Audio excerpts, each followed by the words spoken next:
Hey everyone, Works here. Is my microphone? Yes, it is. Hey everyone, Works here. Sorry. So we've done Mistweaver, we've done Brewmaster, we've done Windwalker guides. Now we're going to be doing the Season 4 Mistweaver guide. This is going to be a very quick, basic overview video here. We're not going to go delving too deeply into things, mainly because there hasn't been a ton of changes that we need to discuss or go over. A lot of the information that is going to be in this guide is some of it's going to be very similar to what I've done with like the Season 3 guides that I did, particularly when it comes to like stats and consumables. So I'm going to touch on those briefly just in case you need a refresher on them, but we're going to spend the majority of this video talking about some of the important changes and kind of set you up with a foundation of what you need in order to get started with Mistweaver Monk in Season 4. Now, if you've been very late to the Mistweaver train, obviously in Season 3, it was one of the more powerful specs in the healing roster. It was very much a HPS monster while also being pretty tanky overall, of all things considered. So in this video, what we're going to do is talk about what has severely changed. Spoiler, it's not a ton because a lot of what was retained in Season 3 is carried over into Season 4, including the tier set.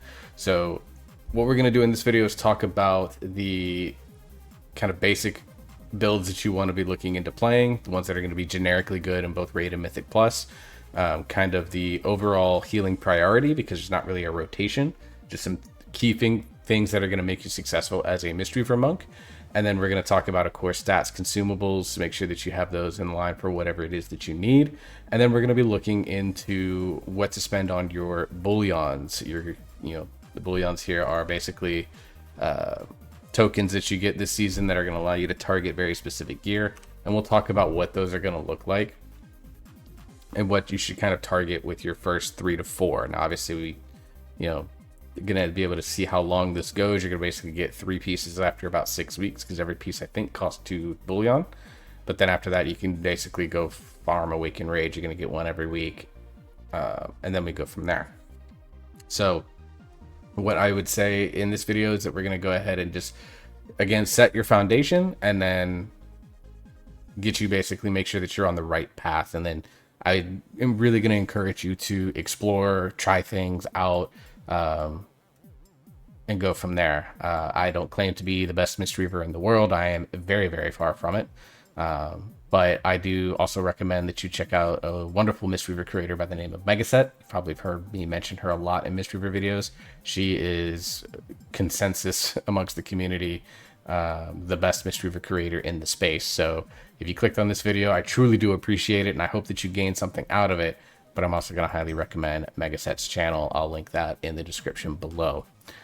Real quick before we get into the heart of the video, I just want to do a quick self-promo. I do stream on Twitch and here on YouTube as well. I would encourage you to join me for that if you're interested in just kind of seeing my gameplay in real time. I typically stream Tuesday, Wednesday, Thursday. Tuesday and Thursday are typically right now going to be raid days, with raid in full swing now for Season 4 with Awakened. And then Wednesdays are usually dedicated to being Mythic Plus night.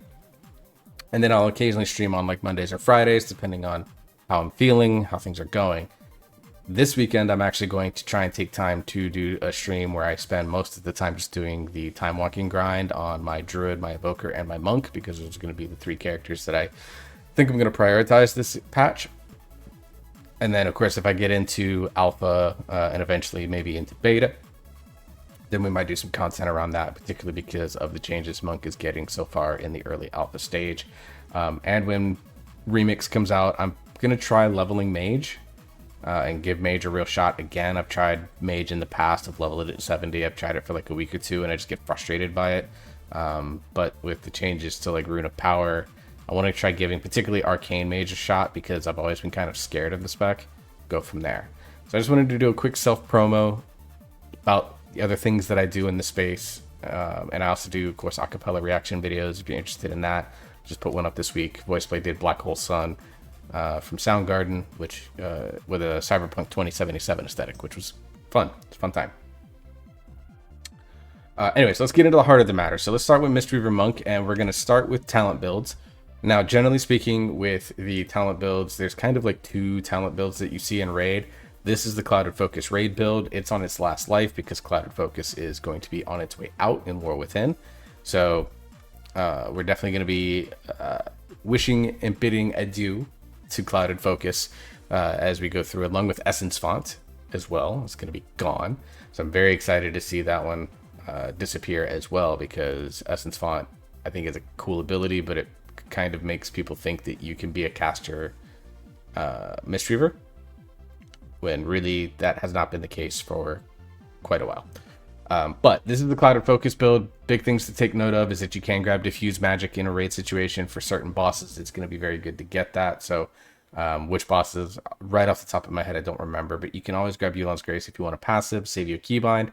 But getting Diffuse Magic, I think, has big value, particularly in Aberrus and in Vault of the Incarnates, because I think there's some things there that you could really take advantage of. This build does run Jade Serpent Statue because it does have big Soothing Mist ramp windows where you would use Yu'lon, as well as mini ramps in between Yu'lon windows. So like there's a lot of value seeing out of Summon Jade Serpent Statue, along with something like Unison, which gives you 2 Soothing Mist targets healed. And then you're also getting something like Clouded Focus, which, you know, when you're Soothing Mist, channel ramps. So like just a lot of it built around Jade Serpent Statue. So that is going to be, this is kind of the standard build for this. Some people will run Chi Wave, but it's not really fine there. Optional talent points, you could potentially grab something like Escape from Reality, but what you likely give up is your Celerity. So you give up your extra roll charge to grab Escape from Reality. I've seen some people grab that build. Beyond that, unfortunately right now, I don't think there's a lot of flexible points that you can do. This is another one, Improved Detox, you can get rid of depending on what's going on to grab something like Improved Touch of Death, or you can go grab Transfer Escape from Reality, or you can grab Eye of the Tiger if you want, but that's not really going to be valuable for a build like this. This build is not a very good DPS build at all. You're not going to be expected to like be the highest damage of the healers. You're very much going to be pumping out a ton of heals, and when it's played well, it puts out a crap load of DPS, or HPS rather. That said, if you're not a big fan of this build, I generally only run this build on Farok in Season 3 because, and I did a modified version where I took Chi Torpedo because I was put on the responsibility of solo healing ads. But there is a build that's an Ancient Teachings build that utilizes Yu'lon still for your big ramp windows.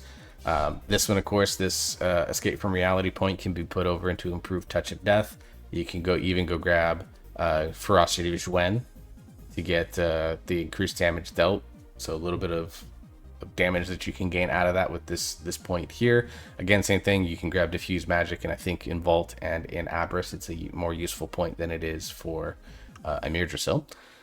In the talent tree here, the big things to make note of, obviously you're grabbing Ancient Teachings, which means you can grab Feline Stomp because it is your prime generator of Ancient Teachings healing.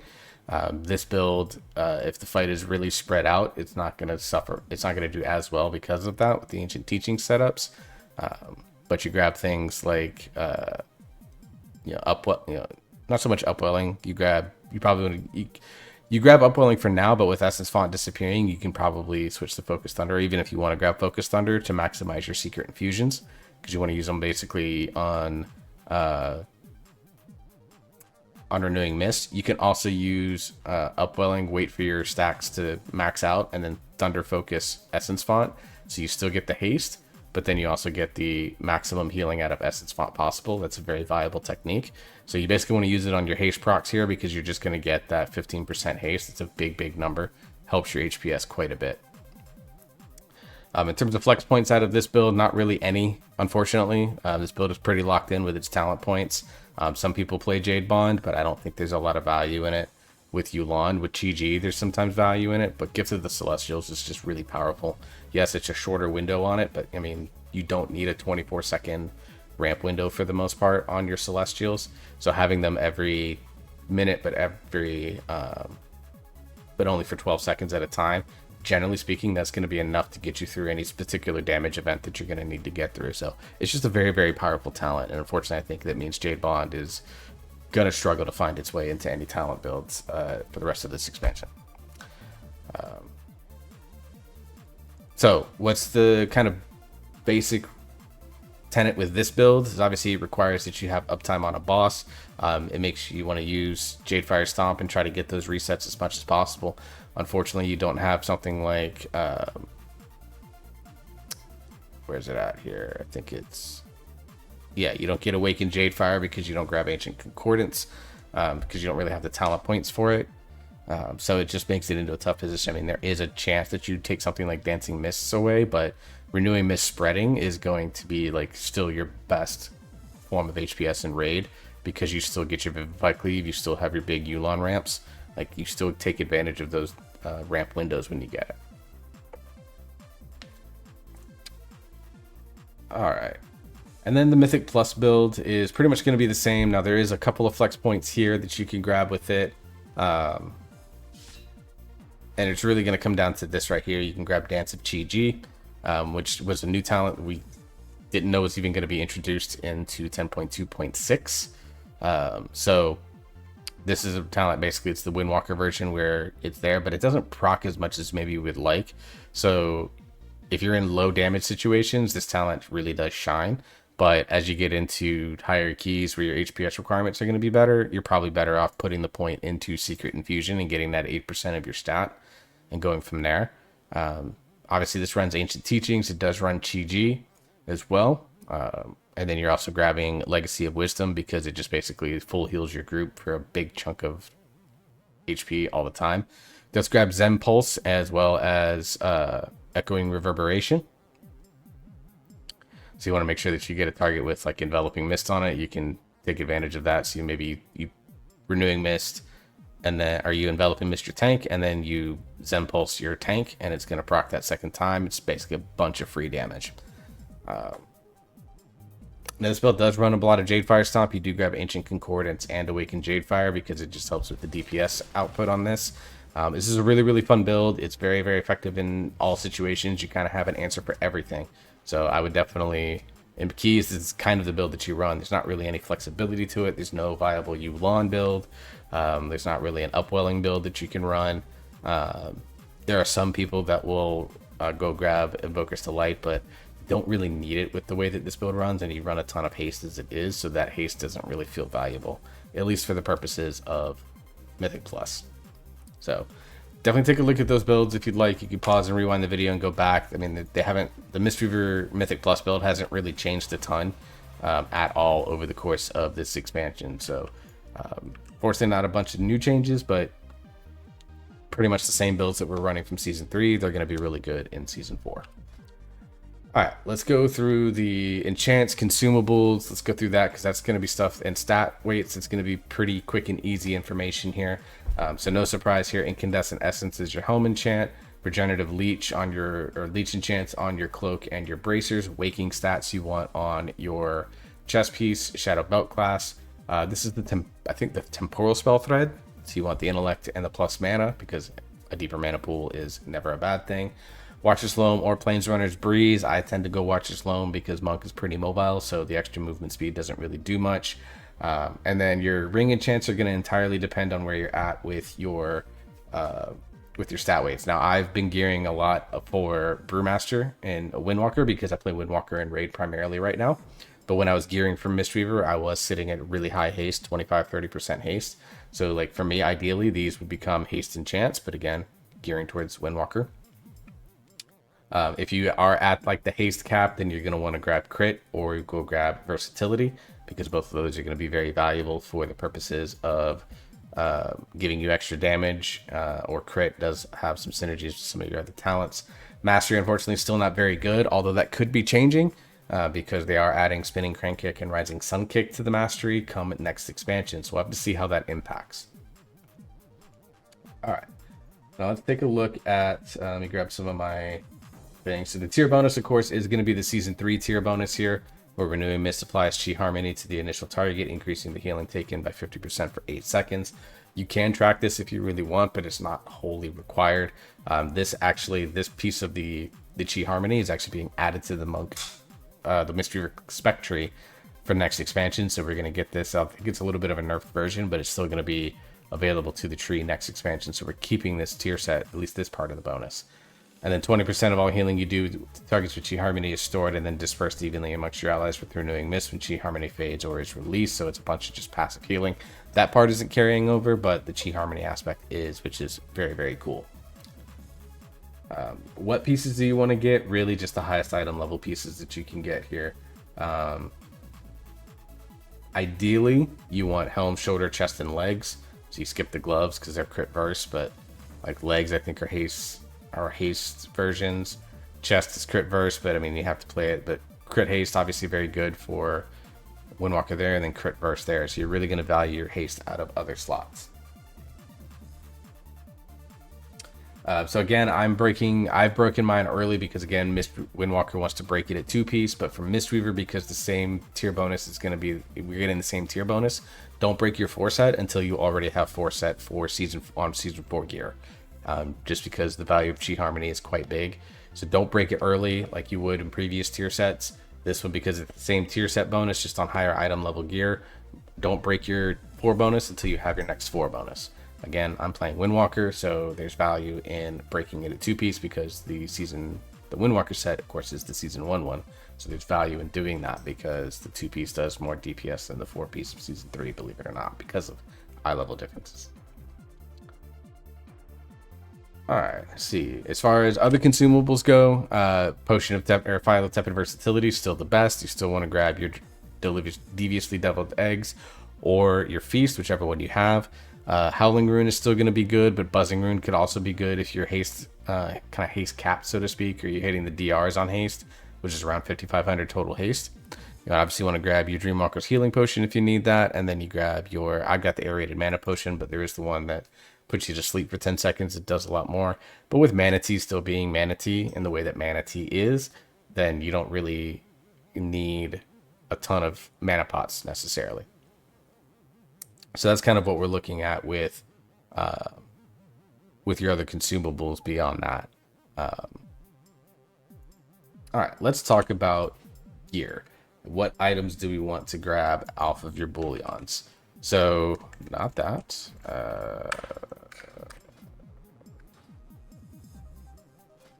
There we go.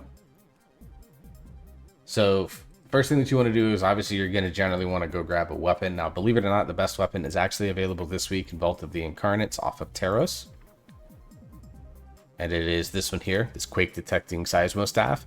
So if you can get it on Heroic or Myth track, then you're going to be okay. But if not, this is going to be the first thing you want to target. Haste First is just good in both Raid and Mythic Plus situations. So it's just a really, really strong staff. And the eye level bump on it, of course, is going to make it super effective. Beyond that, you're going to want to target trinkets thereafter. And there's 2 of them in particular that I think kind of stand out above the rest. The first one is coming out of Amir Drasil, actually. And it is, of course... it is off of Laredar, sorry. And that is Smoldering Seedling. So this is actually getting better than what it was even in Season 3. Mainly because Genocide Blood is not available in the pool now. So Smoldering Seedling kind of rises back into the mix as being one of your top level Mistweaver trinkets. Just does a ton of value for the spec overall. Because it's a static intellect, which is going up with, of course, the eye level increase. And then it takes your single target healing and makes it multi-target healing. It just makes your ability to like heal groups up just unparalleled. It's good in Mythic Plus. It's good in Raid. Like this is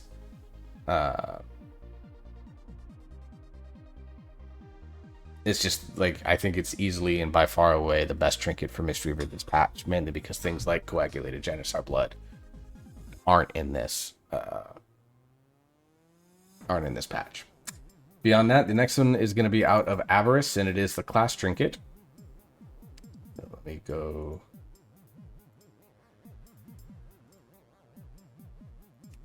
Oh, we're going to grab Avarice, and that is off of right here. You obviously love the passive haste proc on it, and then you get the intellect increase on it as well. And anytime you invoke your Celestials, which is generally going to be about every minute, you're just getting that free intellect and the cost of the free movement speed. It's just a really good trinket that you can grab, that you want to go grab at really any time. Like it's just good. That's all there is. Now the other trinkets that people have been talking a lot about, obviously Rashox, which was the one that everyone really wanted. The mana return on this is not as valuable. It got nerfed pretty hard. And then they changed the mana return to versatility. on the overhealing. So this trinket has lost some value. Still pretty good. Still one that you can get if you truly find yourself having true mana issues. But again, with Mana Tea being the way that it is, I think this trinket doesn't have as much value as it would have had in the sort of pre-current Mana Tea form. And then, of course, the other one is much more of a damage trinket. You're going to have to fight a lot of people for it. And that is Belor off of Nimue. Which you're not even going to be able to get it. Like it's technically considered a... is that off of Nimue? No, it's off Tendril. Sorry, Tendril. And that is Belorilos. On-use trinket, much like Seedling is. So, you know, it's much more of a damage component. You can go grab this for Mythic Plus purposes if you'd like. But if you're wanting to be a little bit more safer, I just think Seedling and Call to Dominance are going to be better. So, but this is one that you can go chase, but I don't think it's as good as even Rashox overall. So yeah, you want to go grab the Tarot Staff because haste first, best stats, and then basically just try to go get Seedling and Call to Dominance. If you already have those trinkets, then you can look into like high value rings, or you can start looking for your off specs, honestly, because things like the Rashox Staff are going to be very good for like Windwalker and Brewmaster, for example. So what's the healing rotation, the healing priority for Mistweaver Monk? First and foremost, it's all about getting your Renewing Mists out there. Renewing Mist enables so much of the kit in terms of your Vivify Cleave. It's a really strong hot, has spread techniques. It just has a lot of value in the kit itself. And then Vivify Cleave is going to be your sort of primary form of AoE healing. And then other forms of AoE healing are going to come entirely depending on the build that you play. In a Mythic Plus setting, you're going to basically Vivify Spread with some Shaylin's Gift, and then you have Revival as a cooldown. But you're going to rely a lot on Ancient Teachings to do the group healing because it procs off of like all your damage. Essence Font, you're not going to necessarily use a ton, but it is something that you can use in a very much an emergency basis in your Mythic Plus setup. Now, with the Ancient Teachings Yulon raid build, you want to use Essence Font on every max stack of Upwelling, just because you get the free haste and it's a ton of really easy healing. Whereas in Clouded Focus, you don't really use Essence Font at all. But really, the basics of Mistweaver Monk is that you want to keep a Rising Sun Kick on cooldown. And that's mainly because you're running this Rising Mist talent on every build, which extends your hot durations up from the original ones. Now, Renewing Mist by default is 20 seconds. Now, if you use it with Thunder Focus Tea, it goes up to 40 seconds. Let's see, Renewing Mist. Oh, it goes up to 30 seconds. Sorry, not 40. It's a 30-second hot, so you can get another 30 seconds on that particular Renewing Mist, and it smart targets injured allies if the target's at full health. So it's just a really good way to kind of spread the kit. It's so vital and important. Vivify Cleave is going to be good. Enveloping Mist does have some very niche use cases. It's really good for pumping into a single target. So if you have a target that's taking big single target damage, you can Soothing Mist, Enveloping Mist them to give them the hot increase, which affects Renewing Mist, and then you just Vivify spam into them. When do you use Mana Tea? Mana Tea is an ability that you basically want to use when you've got it stacked at max, which is 20 stacks. It can restore a ton of mana. Now, you don't have to full channel it. Like if you're at 80% mana, you drink your Mana Tea because it's at full stacks, and you get back up to full mana, cut off your channel. You're wasting mana regen if you do that. Thunder Focus Tea you want to use on cooldown. Generally speaking, you want to use it on Renewing Mist or Essence Font if you're running that style of build. Occasionally you can use it on a Rising Sun Kick to get more verse. If you're in like low damage situations where you're able to focus more on DPS, you can do that. And then in Mythic Plus, you also want to make sure that, or in Jadefire Stomp builds, you want to make sure that you have Jadefire Stomp down on cooldown because it activates. It is your Ancient Teachings activator, so it is very important that you have that going. If you have any specific questions about that, please put it in the comments below. I know I'm kind of running through this information, but again, the playstyle hasn't really changed a ton from Season 3 to Season 4 because we're basically playing Season 3 Monk with higher item level gear. So anyways, guys, that's really kind of like your basic starting point, your foundational building blocks for Mistweaver Monk in Season 4 of Dragonflight as we get looking forward towards War Within. If you have any questions, again, put them in the comments below. Remember to like, share, and subscribe to this video if you subscribe to this channel if you enjoyed what I'm doing here. I've made guides on all 3 monk specs. I'm going to be doing Guardian Druid, and I might do, and I've got some other videos that I want to look into, some ideas brewing around that I need to flesh out first. So if you enjoyed this content from World of Warcraft, hit the subscribe button, completely free to you here on YouTube. Until the next video, hope you're all staying safe. Hope you're enjoying yourself, you're having fun. You keep on gaming, and I'll see you all in the next video.